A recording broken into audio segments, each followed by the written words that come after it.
Kita hari ini mau gathering sama Fortis Circle members.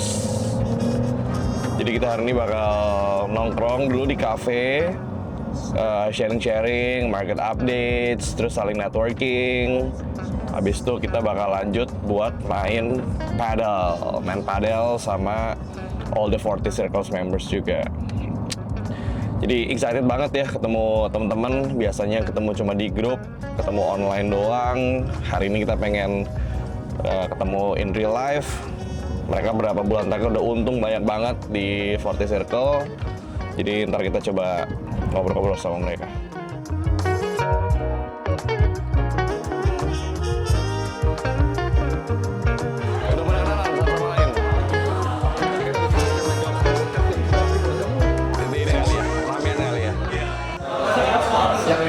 Oke, teman-teman semua, halo, selamat sore.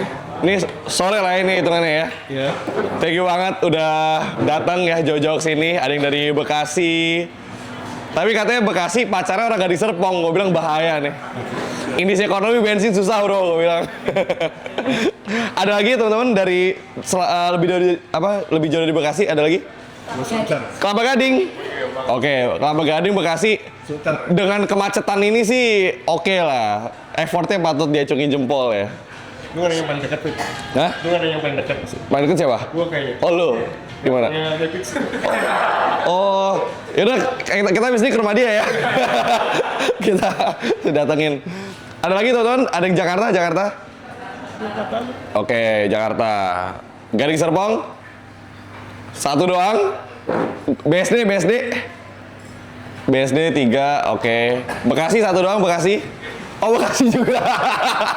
Sepenanggungan ya. So, teman-teman, once again thank you banget. Truly appreciate yang udah mau jauh-jauh kesini. Biasa kita ketemu di online, sekarang kita ketemu langsung offline ya. Biasa kan ketemu gue pakai kemeja, hari ini gue pakai kayak anak muda kan. Saya lebih santai. Jadi hari ini acara kan sangat simple, sangat sederhana. Kita basically pengen ngumpul, pengen networking aja. Tapi sebelum itu kita juga pengen ngasih beberapa market updates teman-teman. Dan mungkin teman-teman di sini kan di grup banyak orang. Kalau kalian mau nanya pasti kalian takut diomelin atau kalian takut di kayak aduh. Tapi hari ini tenang aja, nggak akan diomelin. Jadi kalau ada yang mau nanya, feel free to ask. Karena kalau kalian malu-malu di sini nggak mau nanya, ntar di grup nanya gue omelin lagi. Jadi kita akan doing market update sedikit. Di sini teman-teman, gue pengen kenal dulu nih George ya. Mungkin teman-teman udah pada kenal ya. Yang kalian selalu repotin, yang kalian selalu ribetin. Ini orangnya ada di sini, bukan AI teman-teman. Jadi kadang ada orang nanya kayak, Fit, George tuh AI. Katanya, gue nanya semenit kemudian dibales. Gue kayak, enggak bro, itu manusia beneran gitu. Dan orangnya ini teman-teman. Jadi George juga akan share beberapa market updates ke kalian semua on what's happening this year, Q4 strategi kita seperti apa, tahun depan what we need to expect, dan overall 40 strategies juga gue akan jelasin nanti ya setelah George doing market updates. So, give round of applause to George guys, teman-teman. Oke, sedikit teman-teman. Welcome, terima kasih juga udah datang sini. Tadi juga sempat ngobrol-ngobrol ya sama kalian. Aku pengen bahas tentang kondisi makro atau global ekonomi saat ini dulu. Yeah. Sebenarnya kita udah tahu di tahun ini itu bener lemes banget, market global itu kacau banget geopolitik, perang Iran Israel, Rusia juga gimana tarif war bulan April mungkin teman-teman ini udah ada yang ngerasain ya tarif war dari Trump pas April pakai market jebol parah banget. Dan pokoknya tahun ini tuh market global itu kacau banget. Kenapa? Karena kita bener literally no cut rates. Dari awal tahun sampai akhir tahun mungkin teman-teman sih juga udah ngerti ya hubungan antara interest rate dengan market crypto atau market saham ataupun market US stock dan lain-lain. Dimana kalau misalnya suku bunga itu tinggi, itu liquidity dari market, dari duit ke market itu makin menipis. Sedangkan sebaliknya kalau misalnya terjadi pemotongan suku bunga, orang-orang makin gampang buat pinjam duit ke bank dan duit itu entah diputar buat ke bisnis, buat ekspansi bisnis, buat konsumsi daily sehari-hari. Bahkan buat diinjeksi ke market itu juga bisa teman-teman. Dan sejak dari bulan September kemarin, cut rate pertama kali itu terjadi oleh The Fed atau Powell dan dipotong juga kemarin juga baru akhir bulan dari Oktober. Cuma masalahnya teman-teman, kenapa udah terjadi pemotongan suku bunga, tapi market itu masih gitu-gitu aja, bahkan US stock mulai koreksi, kripto mulai lemas, saham Indo juga ya gitu-gitu aja, dikira-kira sama Om Pepe sama Om Happy Apsoro. Ya karena kita lagi the Fed atau bonds jeruk bawah itu mulai menghadapi uncertain di akhir tahun ini, dimana orang-orang itu pada expect tadinya bakal ada 3 times consecutive cut, jadi 3 kali pemotongan suku bunga. Cuma Powell atau The Fed itu mulai meragukan apakah cut rate di akhir tahun ini itu merupakan keputusan yang tepat atau enggak. Kenapa? Karena The Fed itu punya dual mandate, teman-teman. Intinya itu mereka itu harus menggerakkan perekonomian dunia atau terutama US ya. Dengan cara dua, antara menstabilkan unemployment, kehalalan pekerjaan itu dibagusin dan menjaga inflasi. Cuma masalahnya si Powell itu punya keraguan karena pertama dari data kemarin-kemarin ya di bulan September, unemployment atau pengangguran itu naik, inflasi juga naik. Nah kalau misalnya suku bunga itu diturunin, inflasi itu bisa naik. Tapi kalau misalnya suku bunga dinaikin terus, inflasi juga ya makin kacau. Pengangguran atau roda perekonomian dunia itu juga nggak bergerak. Jadi itu adalah keraguan Powell buat mungkin nggak bakal potong suku bunga di akhir tahun ini, walaupun ada chance. Kalau misalnya kita lihat data di CME Group atau dari data konsensus analis yang di luar sana, probabilitas itu 66% bakal cut rate. Intinya kalau cut rate terjadi, market itu bagus, market saham, market crypto, ya utamanya itu pasti ke US stock dan crypto dulu, but eventually going to the emerging market seperti pasar saham Indonesia. Cuma ya itu teman-teman, kita masih meragukan atau masih ada chance buat The Fed itu nggak jadi potong suku bunga di akhir tahun ini. Nah, dampaknya apa teman-teman? Kalau misalnya nggak jadi potong suku bunga, pastinya US stocks, crypto itu bakal koreksi, mungkin market saham Indonesia juga bakal melempem lagi. Paling kita incarnya juga saham-saham yang konglomerasi, economics seperti banking dan lain-lain mungkin bakal go stable kayak tahun ini. Nah, di tahun depan juga teman-teman, masalahnya US stock dan crypto itu udah pada front running. Padahal misalnya belum terjadi cut rate, Bitcoin itu udah alangkah itu sebelum pemotongan suku bunga pertama di bulan September. S&P 500 juga bikin alangkah mulu sebelum itu bahkan, dan sekarang juga masih lanjut naik terus. Jadi kasarnya kita udah harus mulai hati-hati dengan pergerakan global market US stock, crypto, karena udah front run cukup tinggi banget, udah multi bagger banyak banget, terutama seperti Magnificent Seven, kayak Google, Amazon, Tesla dan lain-lain. Crypto juga Bitcoin dalam area dulu dan koin-koin lainnya. Cuma yang kita lihat dari chance opportunity yang ada selain dari global market itu di emerging market, karena ya pasar saham Indonesia kita yang gerak yang tadi gue bilang cuma kooperasi doang, saham PP, Happy Apsoro dan lain-lain. Sehingga yang opportunity sebenarnya ada di pasar saham Indonesia ini sendiri teman-teman. Dari awal tahun kita tahu ya, kita nggak pernah beli saham lain selain saham PP. Iya. Bukan karena kita nggak percaya fundamental teman-teman. Tapi sekarang the definition of fundamental itu udah berubah. Kalau dulu kita belajar fundamental adalah laba harus bertumbuh, ini valuasinya harus murah. Kalau market cap di bawah equity berarti itu murah. Maksudnya kita lihat perusahaan yang balance sheet-nya sehat gitu. Cuma 2-3 tahun terakhir gitu apalagi gue bertonton di market, gue setiap hari ngeliatin market, mulai ngerasain ya kayak start dari 2023. Kok semua saham-saham yang murah nih udah nggak ada yang naik kayak gitu. Atau kalaupun naik, ya udah naiknya sedikit doang, ranging terus. Cuma naik 20%, 30% terus balik turun lagi. Tapi sampai bisa run up sampai ratusan persen, 400%, 500% gitu. Kayak PTRO, Brand, Pani, Cuan gitu-gitu. Itu nggak bisa dihitung pakai standar fundamental dan valuasi normal. Jadi sekarang fundamental itu yang tadinya kuantitatif, sekarang udah lebih ke kualitatif gitu. Maka orang ngomongin kan kepentingan owner, corporate action, ya kan? Itu semua adalah itu juga sebenarnya bagian daripada fundamental. Tapi fundamental sifatnya kualitatif. Nah, flow-nya ini yang berpindah semua ke para konglomerasi, karena simpelnya kan gini teman-teman, pool of money di Indonesia kan kecil, ya. Jadi uang tuh sebenarnya segitu-segitu aja. Kalau zaman dulu fund tuh nggak ada option. Jadi mereka harus beli fundamentalnya bagus. Mereka beli banks, mereka beli ICBP, mereka beli Astra, mereka beli Telkom kayak gitu. Zaman sekarang option mereka tuh banyak, ya.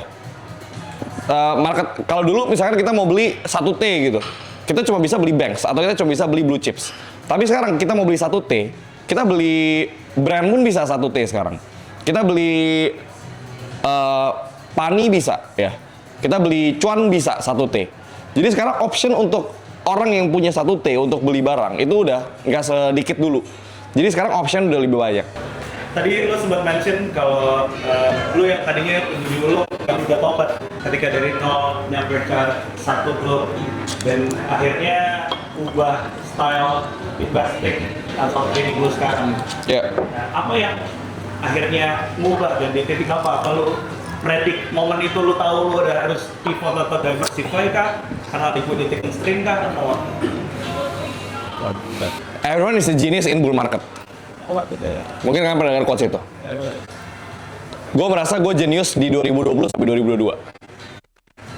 2023 kena gebuk bro. Kena gebuk, digebukin. Di momen itu gue sadar ternyata yang pinter bukan gue, yang pinter marketnya. Akhirnya tadi gue berpikir, oh main saham gampang, ya gue all in aja full margin gitu. Ternyata setelah marketnya sucks, ternyata saham itu nggak selalu naik. Ternyata setiap kali gue switching saham itu nggak selalu beggar, muncul realisasinya. Dan kayak, oke, ternyata market itu susah. Ternyata market itu cyclical.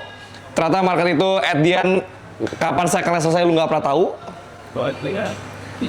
Terlalu banyak uncertainty ternyata di market.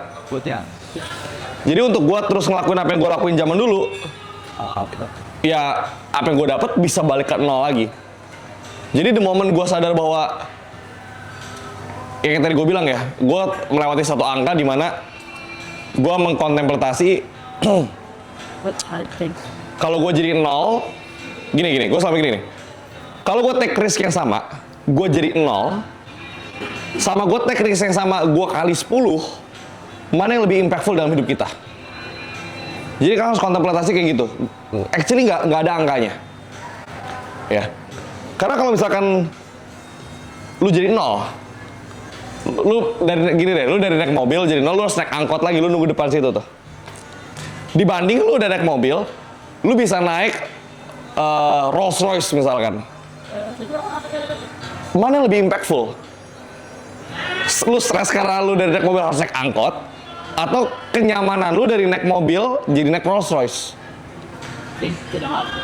Ketika lu sudah melewati titik itu, di sini biasa orang waras tobat.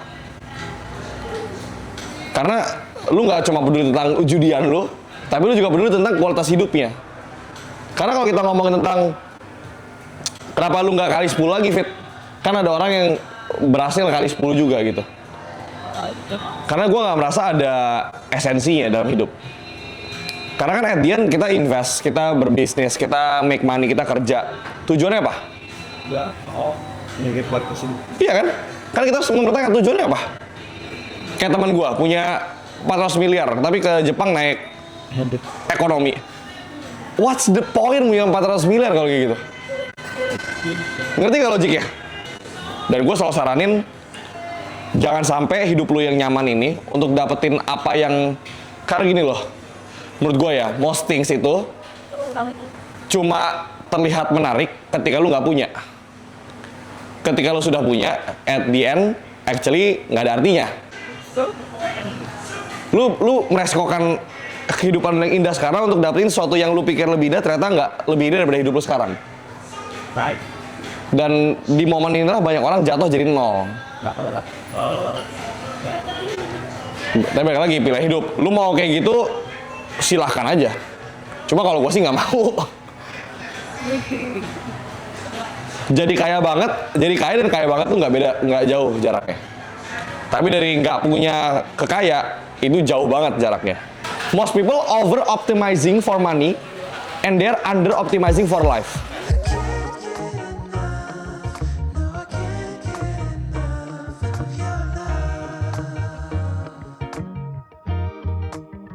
Forty Circle, salam jual. David Rizan lawan Michael. Lawan Jessica Made. Nah gitu caranya. Habis ngumpul kita baru main pedal.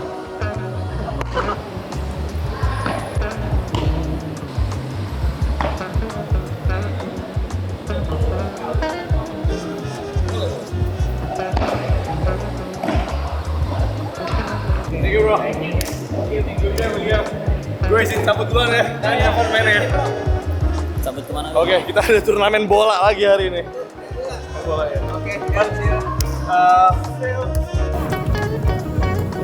Ngunggulin berapa fit? Ntar.